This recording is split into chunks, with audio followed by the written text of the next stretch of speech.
ಮಾಡಬೇಕು. ರೆಪ್ಸ್ ಅಂದರೆ ನಾವು ಈಗ ಈ ಭಾಗ ಉಂಟಲ್ಲ, ಈ ಭಾಗ ಉಂಟಂತ ನೋಡಲಿ. ಆದ್ಮೇಲೆ ನಿಮ್ಮ ನೀರು ಕುಡಿಬಾರ್ದು ವರ್ಕೌಟ್ ಮಾಡುವಾಗ.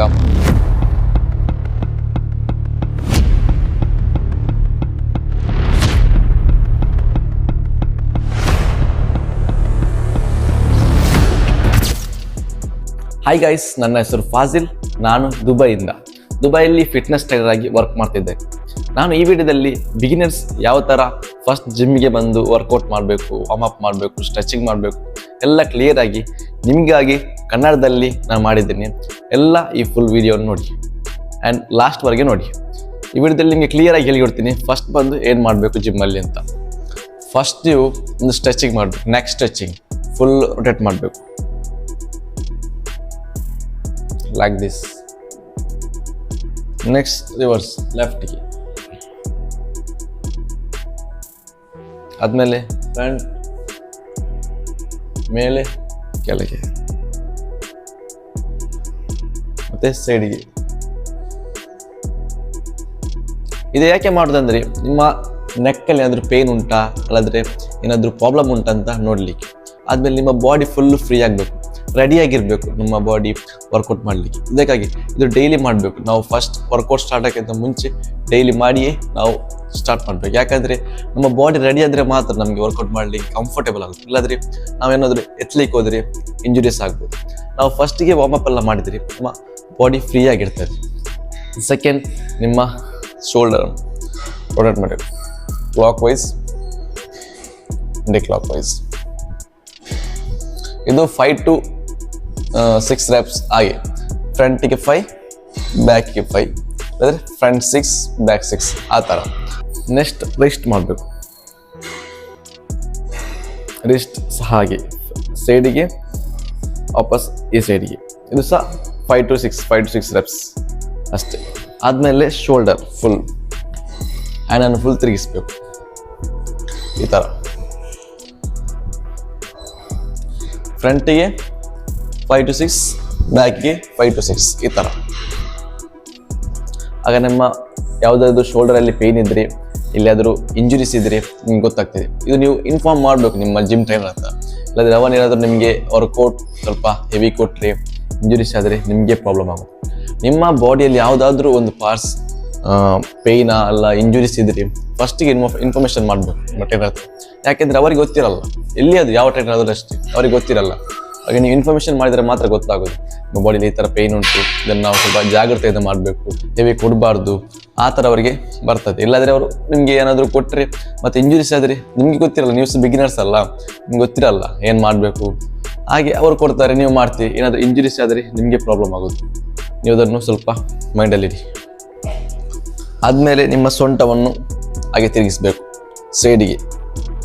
ಯಾಕಂದರೆ ಸೊಂಟದಲ್ಲಿ ಏನಾದರೂ ಪೇಯ್ನ್ ಉಂಟಾ, ಏನಾದರೂ ನಿಮಗೆ ನೋವಾಗ್ತದ ತಿರುಗಿಸುವಾಗ, ಹಾಗೆ ನೋಡಿದರೆ ಗೊತ್ತಾಗ್ತದಲ್ಲ. ಎತ್ತುವಾಗಲ್ಲ ಸೊಂಟಕ್ಕೆ ಬೀಳೋದು ನಿಮ್ಮ ಬ್ಯಾಕ್ ಬೋನ್ಗೆಲ್ಲ. ಆಗ ನಿಮಗೆ ಸೊಂಟ ಸ್ವಲ್ಪ ಫ್ರೀ ಆದರೆ ಮತ್ತೆ ನೀವು ಏನು ಬೇಕಾದ್ರೆ ಎತ್ತಲಿಕ್ಕೆ ಆಗ್ತದೆ. ಫಸ್ಟಿಗೆ ಲೆಫ್ಟಿಗೆ ಮತ್ತು ರೈಟಿಗೆ. ಇದು ಸಹ 5 to 8 reps ಆ ಥರ ಫುಲ್ ರೊಟೇಟ್ ಆಗಬೇಕು. ಆದಮೇಲೆ ನಿಮ್ಮ ನೀ ಅಂದರೆ ಗೊತ್ತಾಯ್ತಲ್ಲ, ಇದನ್ನು ಇಟ್ಕೊಂಡು ಇದು ಸಹ ಹಾಗೆ ತಿರುಗಿಸ್ಬೇಕು.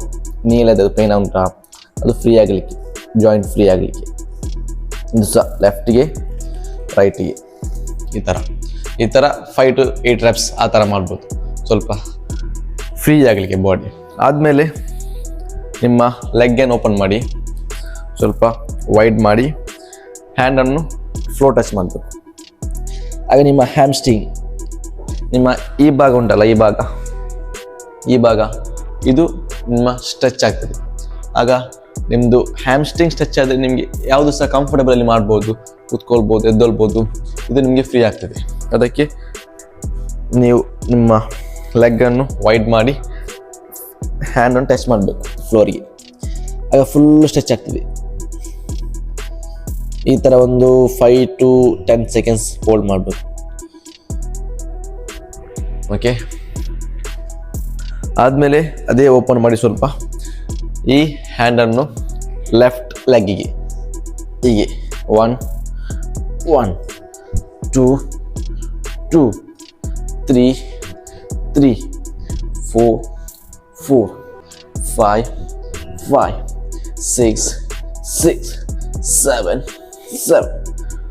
reps ಸಾಕು. ಈ ಥರ ಫಸ್ಟ್ ವಾರ್ಮ್ ಅಪ್ ಮಾಡಿ. ನೆಕ್ಸ್ಟ್ ನೀವೇನಾದರೂ ಹೀಗೆ ಬ್ಯಾಕ್ ಸಪೋರ್ಟ್ ಮಾಡಿ, ನಿಮ್ಮ ಎಲ್ಲಿಯಾದರೂ ಹೀಗೆ ಗೋಡೆ ಇದ್ದರೆ ಅಲ್ಲ ಮಿಷಿನ್ ಇದ್ದರೆ ಸ್ವಲ್ಪ ಬ್ಯಾಕ್ ಸಪೋರ್ಟ್ ಮಾಡಿ ನಿಮ್ಮ ನೀಯನ್ನು ಫುಲ್ಲು ಸ್ಟ್ರೆಚ್ ಮಾಡಬೇಕು. ಅಂದರೆ ನಿಮ್ಮ ತಾಯಿ ಇದೆಲ್ಲ ಫುಲ್ಲು ಸ್ಟ್ರೆಚ್ ಆಗ್ತದೆ. ಆದಮೇಲೆ ಲೆಫ್ಟ್ ಫುಲ್ ಸ್ಟ್ರೆಚ್ ಮಾಡಬೇಕು. ಓಕೆ, ಆದಮೇಲೆ ಹಿಂದೆ ಸಹ ನಿಮಗೆ ಏನಾದರೂ ಒಂದು ವಸ್ತು ಇದನ್ನು ಹಿಡ್ಕೊಂಡು ಈ ಲೆಗ್ಗನ್ನು ಹಿಂಗೆ ಹಿಡ್ಕೊಂಡು ಫುಲ್ ಸ್ಟ್ರೆಚ್ ಮಾಡಬೇಕು. ಇದನ್ನು ಹಿಡ್ಕೊಂಡು ಫುಲ್ ಸ್ಟ್ರೆಚ್ ಮಾಡಬೇಕು.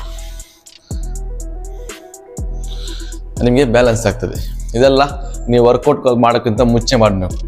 ಮತ್ತು ಸ್ಟ್ರೆಚಿಂಗ್ ಉಂಟು. ಸ್ಟ್ರೆಚಿಂಗ್ ನಾನು ನೆಕ್ಸ್ಟ್ ವಿಡಿಯೋದಲ್ಲಿ ನಿಮಗೆ ಕ್ಲಿಯರಾಗಿ ಹೇಳ್ತೀನಿ. ಅದು ಸಹ ಮಾಡಬೇಕು, ಒಳ್ಳೆಯದು. ಅದು ಹೋಗೋ ಮುಂಚೆ ಮಾಡಬೇಕು ಲೆಗ್ ವರ್ಕೌಟ್ ಮಾಡಿದರೆ. ನೆಕ್ಸ್ಟ್ ವಿಡಿಯೋದಲ್ಲಿ ಅಪ್ಡೇಟ್ ಮಾಡ್ತೀನಿ. ಇದೊಂದು ಫಸ್ಟ್ ವಿಡಿಯೋ ಯೂಟ್ಯೂಬಲ್ಲಿ ಕನ್ನಡದಲ್ಲಿ ನಿಮಗೆ ನಾಲೆಜಬಲ್, ಈ ಜಿಮ್ಮಿದ್ದು ನಾಲೆಜ್ ಸ್ವಲ್ಪ ನಿಮಗೆ ಇಂಪ್ರೂವ್ ಆಗಲಿ, ಬಿಗಿನರ್ಸಿಗೆ ಸ್ವಲ್ಪ ನಾಲೆಜ್ ಬರಲಿ. ನಿಮಗೆ ಸಹ ಟ್ರೈನರ್ ಸಭೆ ಹೋಗಿ ಕೇಳಬೇಕು ಅಂತೇನಿಲ್ಲ, ಸ್ವಲ್ಪ ನಾಲೆಜ್ ಇರಬೇಕಲ್ಲ ಬೇಸಿಕ್. ಅದಕ್ಕಾಗಿ ನಾನು ಸ್ಟಾರ್ಟ್ ಮಾಡಿದ್ದು. ಇದು ನಿಮ್ಮದು ಫಸ್ಟ್ ಬಿಗಿನರ್ಸ್ ಡೇ. ಇದಾದಮೇಲೆ ಇದು ಸ್ಟ್ರೆಚಿಂಗ್, ಇದಾದಮೇಲೆ ಸ್ವಲ್ಪ ವರ್ಕೌಟ್ಸ್ ಎಲ್ಲ ಉಂಟು. ಈಗ ನಮ್ಮದು ವಾರ್ಮ್ ಅಪ್ ಎಲ್ಲ ಕಂಪ್ಲೀಟ್ ಆಯಿತು. ಫಸ್ಟ್ಗೆ ಬರೋದು ನಮಗೆ ಪುಷಪ್. ಪುಷಪ್ ಒಂದು ಈ ಥರದ ವರ್ಕೌಟ್, ಅದು ನಿಮ್ಮ ಅಪ್ಪರ್ ಬಾಡಿ ಫುಲ್ ನಿಮಗೆ ಒಂದು ಸ್ಟ್ರಾಂಗ್ ಮಾಡ್ತದೆ. ಅದರಿಂದ ನಿಮಗೆ ಚೆಸ್ಟ್ ಗ್ರೋ ಆಗಲಿಕ್ಕೆ ಇಂಪ್ರೂವ್ ಆಗ್ತದೆ. ಫಸ್ಟ್ಗೆ ನೀವು ಮಾಡಬೇಕಂದ್ರೆ ಎಷ್ಟಿಲ್ಲ, ಜಸ್ಟ್ 2 ಹ್ಯಾಂಡಿಂಗ್ಗೆ ಹೋಲ್ಡ್ ಮಾಡೋದು ಕೆಳಗೆ.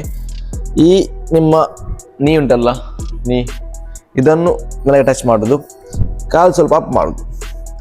ಈ ಥರ ಮಾಡಿ ಜಸ್ಟ್ ಸ್ವಲ್ಪ ಈ ಥರ 1 2 3 ನಾರ್ಮಲ್ ಈ ಥರ ತೆಗಿಲಿಕ್ಕೆ ಆದರೆ ನೀವು ತೆಗಿಬೋದು. ನೀವು ಬಿಗಿನರ್ಸ್ ಆದರೆ ಈ ಥರ ಸ್ವಲ್ಪ ಕಷ್ಟ ಆಗ್ಬೋದು. ಹಾಗಾಗಿ ನಿಮ್ಮ ನೀ ಟಚ್ ಮಾಡಿ ಈ ಥರ ಪುಷಪ್ ಮಾಡಬೇಕು. ಇದು ಈಸಿ ಆಗ್ತದೆ, ಬಿಗಿನರ್ಸಿಗೆ ಇದು ಈಸಿ ಆಗ್ತದೆ. ಇದು ನಿಮ್ಮ ಅಪ್ಪರ್ ಬಾಡಿಯನ್ನು ಫುಲ್ ಇಂಪ್ರೂವ್ ಆಗಲಿಕ್ಕೆ ಹೆಲ್ಪ್ ಆಗ್ತದೆ. ಇದು ಚೆಸ್ಟ್ ಸಹ ಗ್ರೋ ಆಗಲಿಕ್ಕೆ ಹೆಲ್ಪ್ ಆಗ್ತದೆ. ಲ್ಯಾಟ್ ಪುಲ್ ಡೌನ್, ಇದು ನೀವು ವೆಯ್ಟ್ ಕಮ್ಮಿ ಮಾಡಿ, ವೆಯ್ಟ್ ಏನು ಜಾಸ್ತಿ ಬೇಡ, ವೆಯ್ಟ್ ಕಮ್ಮಿ ಇರಲಿ. ಚಿಕ್ಕ ವೆಯ್ಟಲ್ಲಿ ಸ್ಟಾರ್ಟ್ ಮಾಡಿ. ಫಸ್ಟ್ ಅಲ್ಲ, ಚಿಕ್ಕ ವೆಯ್ಟಲ್ಲಿ ಸ್ಟಾರ್ಟ್ ಮಾಡಿದ್ರೆ ಸಾಕು. ಇದೆರಡು ಈ ಬೆಂಡ್ ಉಂಟಲ್ಲ, ಇದರಲ್ಲಿ ತೋರಿಸ್ತೀನಿ ಈಗ. ಈ ಬೆಂಡ್ ಉಂಟಲ್ಲ, ಬೆಂಡ್ ಥರ ಇಲ್ಲಿ ಹಿಡಿಬೇಕು. ಇಲ್ಲಿಟ್ಟು ಈ 2 ಇದು ಉಂಟಲ್ಲ, ಇದನ್ನು ಹೋಲ್ಡ್ ಮಾಡಬೇಕು ನಿಮ್ಮ ಹ್ಯಾಂಡ್. ಇದು ನಿಮಗೆ ಹೇಗೆ ಬಂದು ಅಡ್ಜಸ್ಟ್ ಮಾಡಿ ಆಗ್ತದೆ. ನಿಮ್ಮ ಕೈ ಈ ಥರ ಉಂಟು, ನಿಮ್ಮ ತೊಡೆ ಯಾವ ಥರ ಅಂದರೆ ದೊಡ್ಡದಿದ್ರೆ ಸ್ವಲ್ಪ ಇದನ್ನು ಮೇಲೆ ಮಾಡಬೇಕು, ಕೆಳಗೆ ಮಾಡ್ಬೋದು. ಸಪೂರ ಇದ್ದರೆ ಕೆಳಗೆ ಮಾಡ್ಬೋದು. ಇದನ್ನು ಅಡ್ಜಸ್ಟ್ ಮಾಡಲಿಕ್ಕೆ ಆಗ್ತದೆ. ನಂದು ಇದು ಸೆಕೆಂಡಲ್ಲಿ ಬರ್ತದೆ. ಮತ್ತು ಇದು ಗ್ರಿಪ್ ಹೋಲ್ಡ್, ನಿಮ್ಮ ಹ್ಯಾಂಡಲ್ಲಿ ಗ್ರಿಪ್ ಹೋಲ್ಡ್ ಉಂಟಲ್ಲ, ಇದು ಈ ಬೆಂಡ್ ಉಂಟು, ಇಲ್ಲಿ ಬೆಂಡ್ ಅಂತ ಅಂದರೆ ಬೆಂಡ್ ಥರ ಕಾಣ್ತದೆ, ಅಲ್ಲಿ ಹೋಲ್ಡ್ ಮಾಡಬೇಕು. ಹಿಂಗೆ ಹಿಡಿದು ಸ್ವಲ್ಪ ಹಿಡಿಬೇಕಿಲ್ಲ, ಫುಲ್ಲು ಬೆಂಡ್ ಆಗಲಿಕ್ಕೆ ಬಾರದು. ಇಷ್ಟೇ ಬೆಂಡ್ ಆದರೆ ಸಾಕು, ಜಸ್ಟ್ ಇಷ್ಟೇ. ಮೇಲಿಗೆ ಇಟ್ಕೊಂಡು ಫುಲ್ ಬಿಡಬೇಕು. ಫುಲ್ ನಿಮ್ಮ ಶೋಲ್ಡರ್ ಫುಲ್ಲು ಫ್ರೀ ಆಗಿರಬೇಕು. ಸ್ಟ್ರೆಚ್ ಮಾಡಬೇಕು ಈ ಥರ.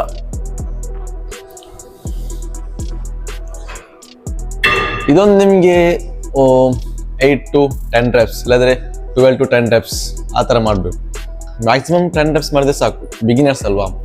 10 ಎದ್ದು ಒಂದು ಲೈಟ್ ವೇಟಲ್ಲಿ, ಒಂದು ನಿಮ್ಮದು ಚಿಕ್ಕ ವೇಟಲ್ಲಿ ಸ್ಟಾರ್ಟ್ ಮಾಡಿ. ಒಂದು 2.5 ಆ ಥರ. ಇದನ್ನು ನಿಮ್ಮದು ಬೈಸಪ್ ಕರ್ಲ್, ಇದನ್ನು ನಾರ್ಮಲ್ ಹಿಂಗೆ ಇಟ್ಟು 1 by 1 ಮಾಡಬೇಕು. 1 2 ಫುಲ್ ಈ ಥರ ಅಲ್ಲ, ಈ ಥರ ಮಾಡಬಾರ್ದು. ನಿಮ್ಮ ಬಾಡಿ ಸ್ಟ್ರೈಟ್ ಇರಬೇಕು. ಓನ್ಲಿ ಈ 4 arms ಉಂಟಲ್ಲ, ಈ 4 arms ತೋರಿಸ್ತೇನೆ. ಈ 4 arms ಉಂಟಲ್ಲ, ಇದು ಮಾತ್ರ ಮೂವಾದ್ರೆ ಸಾಕು, ಇಷ್ಟೇ. 1 ಈ ಥರ ಮಾಡಬಾರ್ದು. ಫಸ್ಟ್ ಬಿಗಿನರ್ಸ್ ಎಲ್ಲ ಈ ಥರ ಮಾಡ್ತಾರೆ, ಈ ಥರ ಅಲ್ಲ. ಇದು ಸ್ವಲ್ಪ ಇಷ್ಟು ಮೂವಾದ್ರೆ ಸಾಕು. 1 2 3 ಆ ಥರ ಲೆಫ್ಟ್ ಹ್ಯಾಂಡಲ್ಲಿ ಸಹ ಇಷ್ಟೇ. 1 2 3 ಈ ಥರ ಮಾಡಬೇಕು. ಇದು ಸಹ 10 to 12 reps ಮ್ಯಾಕ್ಸಿಮಮ್, ಜಾಸ್ತಿ ಮಾಡಿ. ನೆಕ್ಸ್ಟ್ ನಾವು ಚೆಸ್ಟ್ಗೆ ಮಾಡುವ. ಚೆಸ್ಟ್ಗೆ ಅಂದರೆ ಈ ಬೆಂಚ್ ಹಿಂಗಿದ್ರೆ ಇಲ್ಲಿ ನಿಮಗೆ ಇದರ ಇದು ಸಿಗ್ಬೋದು, ಅಂದರೆ ಲಾಕ್ ಸಿಗ್ಬೋದು. ಇದನ್ನು ಸ್ವಲ್ಪ ಎಳೆದು ನಿಮಗೆ ಕೆಳಗೆ ಮಾಡಬೇಕು. ಈ ಥರ ನಿಮ್ಮಲ್ಲಿ ಬೆಂಚ್ ಇರ್ತದೆ, ಅದು ನಿಮಗೆ ಕೆಳಗೆ ಮಾಡೋದು ಈ ಥರ. ಇದರಲ್ಲಿ ಸೈಡಲ್ಲಿ ಸ್ವಲ್ಪ ನೋಡಿ ಏನಾದ್ರು ಸಿಗ್ತದೆ, ಇಳಿಲಿಕ್ಕೆ ಲಾಕ್ ಅದೆಲ್ಲ ಸಿಗ್ತದೆ, ಅದನ್ನು ಸ್ವಲ್ಪ ಎಳೆದು ಕೆಳಗೆ ಮೇಲೆ ಮಾಡ್ಬೋದು ನಿಮಗೆ ಬೇಕಾದಾಗಿ. ಈಗ ನಾನಿಲ್ಲಿ ಯೂಸ್ ಮಾಡೋದು ಚಿಕ್ಕ ವೆಯ್ಟ್.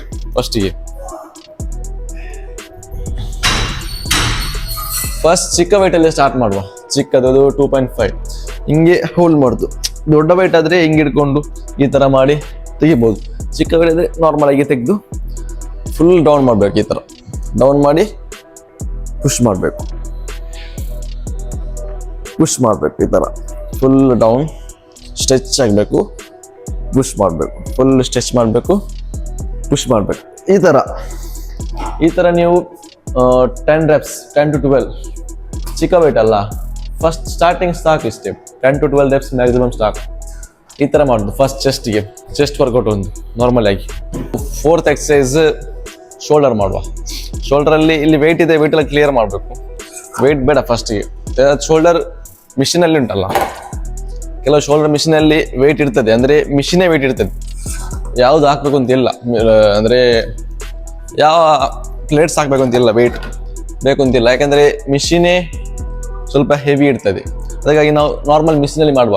ಇದು ನಮಗೆ ಅಡ್ಜಸ್ಟೇಬಲ್ ಸೀಟ್, ನಾವು ಮೇಲೆ ಮಾಡ್ಬೋದು, ಕೆಳಗೆ ಮಾಡ್ಬೋದು, ಈ ಥರ ನಿಮ್ಮ ಜಿಮ್ಮಲ್ಲಿ ಇರ್ಬೋದು. ಹೀಗೆ ಕೂತ್ಕೊಂಡು ನಿಮ್ಮ ಈ ಶೋಲ್ಡರ್ ಲೆವೆಲ್ಗೆ ಬಂದರೆ ಇಲ್ಲಿ ಹೋಲ್ಡ್ ಮಾಡಬೇಕು. ಈ ಥರ ಹೋಲ್ಡ್ ಮಾಡಿ ಪ್ರೆಸ್ ಡೌನ್, ಪ್ರೆಸ್. ಹಿಂಗೆ ಹಿಂದೆ ಹೋಗ್ಬಾರ್ದು. ಇದು ಈ ಥರ ಒಂದೊಂದು ಮಿಷಿನ್ ಇರ್ತದೆ ಒಂದೊಂದು ಕಡೆ, ಅಂದರೆ ಕೆಲವು ಮಿಷಿನ್ ಡೈರೆಕ್ಟ್ ಹೋಗ್ತದೆ ಈ ಥರ ಕೆಳಗೆ, ಇದು ಹಿಂದೆ ಹೋಗ್ತದೆ. ಈ ಥರ ಹಿಂದೆ ಮಾಡಬಾರ್ದು, ಹಿಂದೆ ಅಲ್ಲ, ಸ್ವಲ್ಪ ಫ್ರಂಟ್ ಮಾಡಿ ಹಿಂಗೆ ಇಟ್ಕೊಂಡು ಸ್ಟ್ರೆಚ್ ಪುಷ್ ಮಾಡಬೇಕು. 1 2 3 4 5. ಇದನ್ನು 10 to 12 reps 3 ಸೆಟ್ ಮಾಡಬೇಕು. ರೆಪ್ಸ್ ಅಂದರೆ ನಾವು ಈಗ ಕೌಂಟ್ ಮಾಡ್ತಾ ಇದ್ದೇವೆಲ್ಲ, ಈ ಥರ ಕೌಂಟ್ ಮಾಡ್ತೇವಲ್ಲ, 1 2 3. ಇದಕ್ಕೆ ರೆಪ್ಸ್ ಹೇಳ್ತಾರೆ, ರೆಪಿಟೇಷನ್ ಅಂತ ಹೇಳ್ತಾರೆ. Repetition 1 2 3 4 5 6 7 8 9 10 repetition, 12 repetition. ಮತ್ತು ಸೆಟ್ ಅಂದರೆ ಈಗ ನೀವು 12 ರೆಪಿಟೇಷನ್ ಮಾಡಿದ್ರಲ್ವಾ, ಅದು ಒಂದು 12 ರೆಪಿಟೇಷನ್ ಮಾಡಿದರೆ ಒಂದು ಸೆಟ್. 2 ಸಲ ಮಾಡಿದರೆ 2, 3 ಸಲ ಮಾಡಿದರೆ 3, 3. ಅಂದರೆ 12 ರೆಪಿಟೇಷನ್ ಇದ್ದು 3 ಸೆಟ್ ಅಂದರೆ 12 12 12. 12 ರೆಪಿಟೇಷನ್ ಇದ್ದು 3 ಸೆಟ್, 12 12 12, ಅದಕ್ಕೆ 3 ಸೆಟ್ ಅಂತ ಹೇಳ್ತಾರೆ. ಓಕೆ, ನೀವು ಅದು ಕ್ಲಿಯರ್ ಮಾಡಿ. ನಿಮಗೆ ಅದು ಕ್ಲಿಯರ್ ಮಾಡಿದ್ದು. ಇನ್ನು ನಾವು ಆದಮೇಲೆ ಇವತ್ತಿಗೆ 4 ಸಾಕು, ಅಂದರೆ 5 ಆಯ್ತಲ್ಲ. ಪುಷಪ್ಪು ಮತ್ತು ಬ್ಯಾಕ್ ಮತ್ತು ಬೈಸಪ್ ಮತ್ತು ಚೆಸ್ಟ್ ಮತ್ತು ಶೋಲ್ಡರ್ 4 ಆಯ್ತು. ಇದು ಫಸ್ಟ್ ಡೇ ಇಷ್ಟು ಸಾಕು ನಿಮಗೆ ನಾರ್ಮಲ್ ಆಗಿ. ಮತ್ತು ನಿಮಗೆ ಕೆಲವರು ಹೇಳ್ತಾರೆ ನೀವು ನೀರು ಕುಡಿಬಾರ್ದು ವರ್ಕೌಟ್ ಮಾಡುವಾಗ.